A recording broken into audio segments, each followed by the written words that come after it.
பிரியமானவர்களே, இந்த அருமையான நாளிலும் நம்முடைய ஜெபத்தை ஆண்டவர் கேட்டு நம்முடைய குடும்பத்தில் ரட்சிப்பையும் நாம் விரும்புகிற ஆசீர்வாதத்தையும் பிள்ளைங்களுடைய சந்ததியின் பெருக்கத்தையும் பார்க்க வேண்டும் என்று சொல்லி நாம் ஒவ்வொருத்தரும் கண்ணீரோடு ஜெபிப்போம். அது மாத்திரமல்ல, முழு குடும்பமும் ஜெபிக்கிற குடும்பமாக மாற வேண்டும் என்கிற ஆசையோடு கூட தேவ சமூகத்தில் நம்ம காத்திருக்கிறவர்களாக இருப்போம். ஆனால் இன்றைக்கு ஆண்டவராக இயேசு கிறிஸ்து ஈசாக்குடைய ஜெப வாழ்க்கையின் மூலமாக நமக்கு சில காரியங்களை கற்றுக் கொடுக்க விரும்புகிறார். ஆதியாகமம் 25வது அதிகாரம் 21வது வார்த்தை இப்படியாக சொல்கிறது: மலடியாய் இருந்த தன் மனைவிக்காக ஈசாக்கு கர்த்தரை நோக்கி வேண்டுதல் செய்தான்.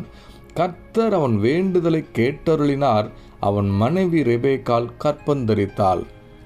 ஈசாக்கூட ஜெபத்தை கேட்டு ரெபேக்காள் ஆசீர்வதிக்கப்பட்டதுக்கான காரணத்தை குறித்து நம்ம ஆராய்ந்து பார்ப்போம். ஏன்னா ஆதியாகமம் 24வது அதிகாரம் 63வது வசனமானது ஈசாக்கு தேவனோடு உள்ள தனி ஜெபத்தில் எவ்வளவு உண்மையுள்ளவராகவும் ஆண்டவரோடு கூட இணைந்து செயல்பட்டார் என்பதையும் அந்த வேத வார்த்தை உறுதிப்படுத்துகிறது. ஈசாக்கு சாயங்கால வேளையிலே தியானம் பண்ணி கொண்டிருந்தார் என்ற வார்த்தை எழுதப்பட்டிருக்கும். தனி ஜெபத்தில் நாம் எவ்வளவாக ஆண்டவரோடு இணைந்து செயல்படுகிறோமோ அந்த அளவுக்கு நம் குடும்பத்துக்காக ஜெபிக்கும் போது கர்த்தர் நமக்காக செயல்படுகிறவர் என்பதை ஈசாக்குடைய ஜெப வாழ்க்கை நமக்கு உறுதிப்படுத்துகிறது. அது மாத்திரமல்ல, ஈசாக்குடைய ஜெபத்தை கேட்டு கர்த்தர் அற்புதம் செய்தது போல ரெபேக்காள் தன் பிள்ளைகளுக்காக ஜெபிக்கிறதையும் வேதம் நமக்கு சுட்டி காண்பிக்கிறது. இந்த சந்ததியில் வந்த யாக்கோபு தேவனோடு போராடி மேற்கொண்டதையும் வேதத்தை வாசிக்கும் போது நம்ம அறிந்து கொள்ள முடியும்.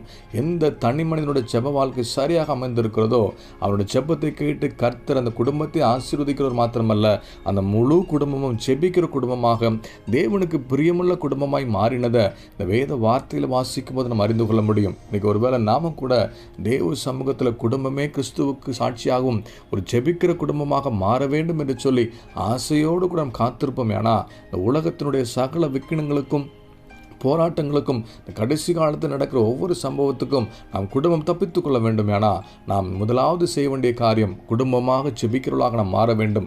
ஈசாக்கை போல தனி ஜெபத்திலையும் குடும்ப ஜெபத்திலையும் கர்த்தருக்கு முன்னுதாரணமாய் காணப்படுவதற்கு தனி ஜெபத்தை சரிப்படுத்திக் கொள்வோம். நம்முடைய ஜெபத்தை கேட்டு தேவன் குடும்பத்தில் அற்புதங்களை செய்து நம்ம குடும்பமே ஜெபிக்கிற குடும்பம் மாற்ற அவர் உண்மையிலோராக இருக்கிறார். இந்த வார்த்தை விசுவாசித்து தேவ சமூகத்தில் ஒப்புக் கொடுப்போமா?